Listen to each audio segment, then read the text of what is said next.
What's up, YouTube? So I want to come through for a quick moment and talk about the mixed biracial hierarchy.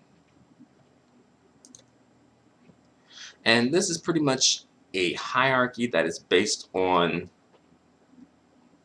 the features and the parentage of mixed biracial, and I'll include light-skinned people in this too. But yeah, ultimately the hierarchy tends to more or less pretty much just mimic the hierarchy of, say, white supremacy and colorism, right? Where it's like closer to white you are, the higher you are on the hierarchy.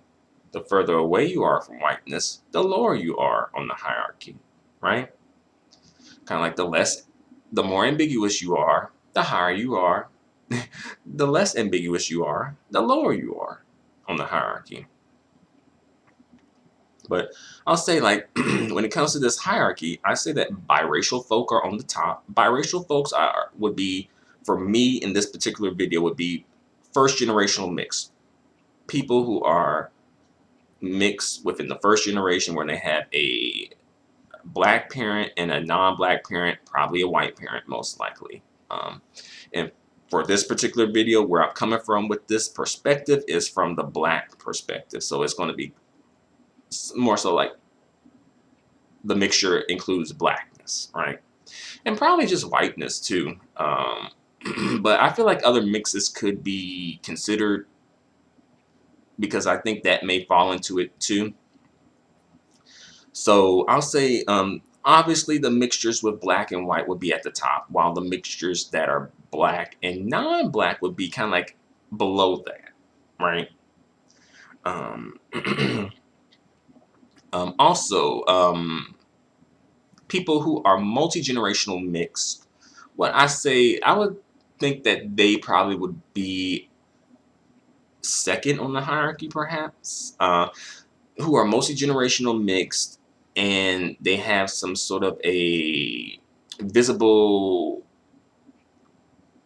like a large amount of admixture, um, very visible, perhaps some racial ambiguity to them, but like their parentage, both their their parentage and lineage traces back to the African American community and experience exclusively, even though they may be like biologically and racially mixed of some sort or have like a large amount of admixture.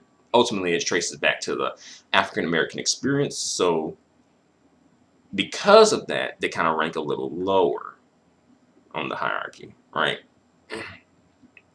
Then I'll say we have light-skinned folks. And these are people, well, you would say, well, couldn't the light-skinned folks be mixed folks? True, true. But I'll say light-skinned folks where it's like, okay, the ambiguity is then it's not so much racial ambiguity between them, you know?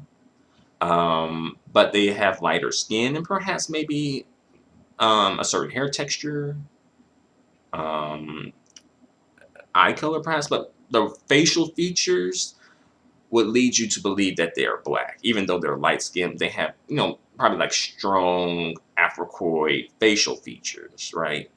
So because of that, their adjacency to whiteness wouldn't be as strong. So they're like probably like third, perhaps. And then you have the biracial mixed folks who have darker skin, and I feel like within that, I think there is like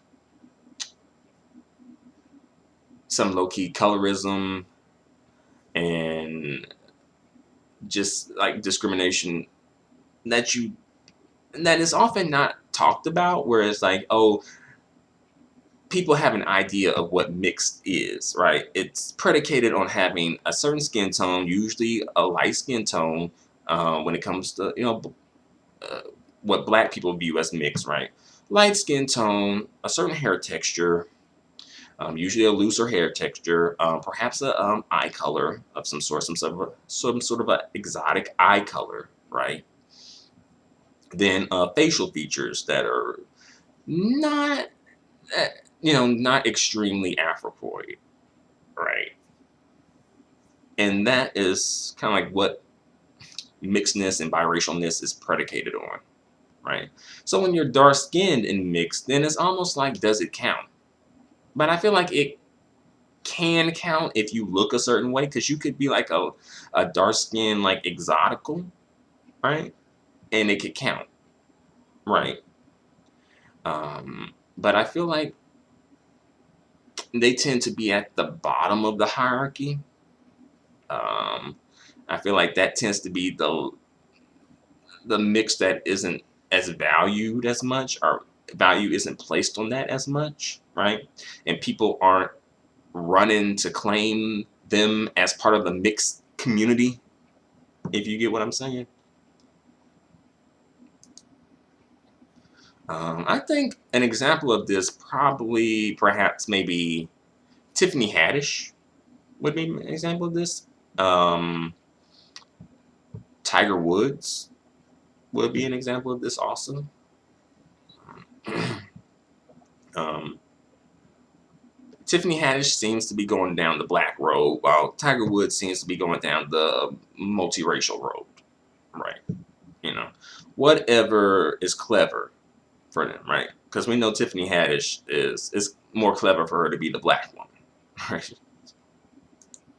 You know, but to be fair, the colorism, well, not the colorism, but the mixed biracial hierarchy, it is complicated. It's a bit complicated because there's features that fall into play too, because it's like you can be biracial first generational, but you may have very Afrocoid hair, right? And on the flip side, you could be dark skinned and biracial, but have very loosely textured hair, right? So the hierarchy here is a bit complicated, but I think basically where it falls into is just, it's like biracial first generational folks first, uh, multi-generational mixed folks who have a large amount of admixture and perhaps some racial ambiguity to them would be second in line, perhaps.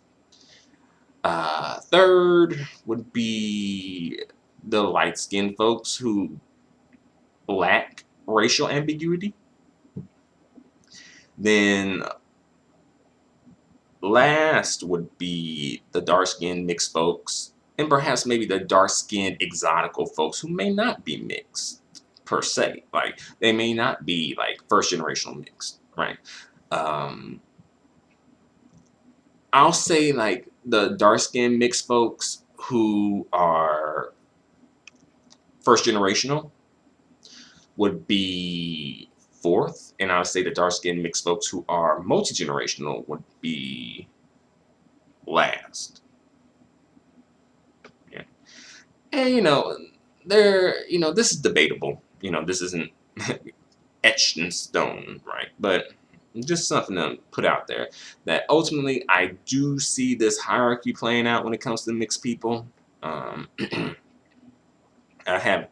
had conversations with a couple of mixed folks, and I'll say in at least one conversation I've seen that sort of low-key play out, right? Where it's like the first generationals are on top, because they have like the most adjacency to whiteness, right? And it's all kind of just predicated on white supremacist ideology and white supremacist values, unfortunately. But I just wanted to put that out there and just get you guys' opinion, right? Just, see what you guys think about that. Because I really think this is something that is often overlooked, kind of like the elitism and colorism within being mixed and biracial, right? But you know, what else is new? All right. So thanks for watching. Please feel free to comment and let me know what you think. Until the next video, adios and goodbye for now.